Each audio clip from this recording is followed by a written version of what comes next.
Hello guys, this is me Simo Oraha, and in this short video I want to talk about two characters. These characters have done crazy things to Ichigo. They are not even one of the strongest in the story. They are only humans, but they were about to send Ichigo to a mental facility. I'm sure if you asked Ichigo, what are the most hard and painful events for your path in Bleach? He will answer what I have been through when I was living without my powers and what Genjo and Tsukushima have done to me. Because the horror left by Tsukishima in Ichigo's mind was never before caused by any enemy.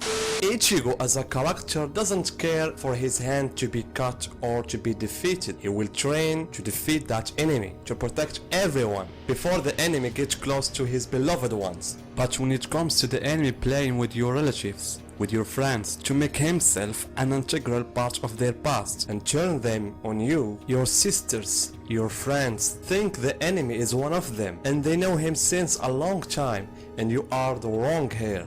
Here comes the shock and the danger. Not only that, he does all this while you are powerless. You no longer have that power to protect them. And when you finally feel that you have gained strength and you can defend those who under your wings, he used them to protect him from you. You the one who wanted to protect them. You the one who went through all of these struggles just to fight for them. And that's not even the end of the story. You get betrayed from the same person who helped you to get that power only so he could take it at the end. Through 686 chapters, Ichigo only cried twice. Once in the events of the death memory of his mother and it wasn't clearly shown, and the second in this scene it was a bitter crying. Ichigo's crying wasn't normal. I mean, we see many heroes crying their eyes out whenever they go through a scene that shakes up their feelings a bit, but Ichigo has always been trying to hide those feelings. However, the moment his powers were stolen by Genjo, he had reached his limit. Not only that, in this scene when he was stabbed by that sword held by Rokia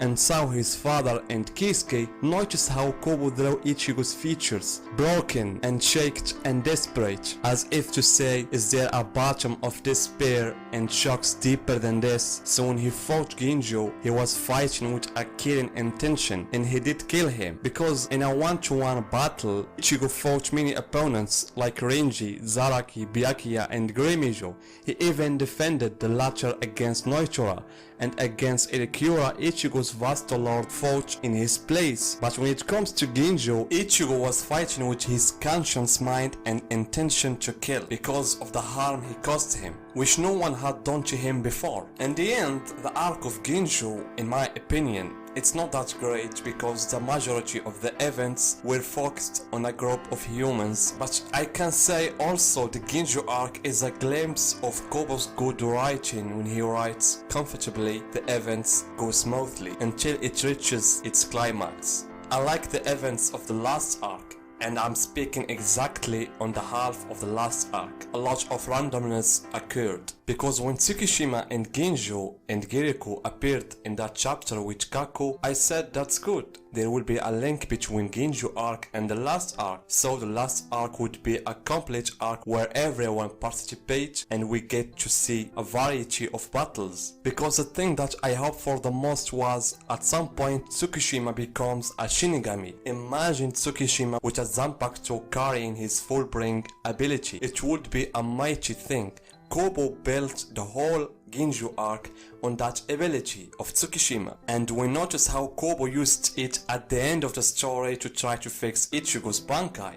At the end, guys, what did you like the most about Genjo arc? For me, episode 358, it was one of the most amazing episodes.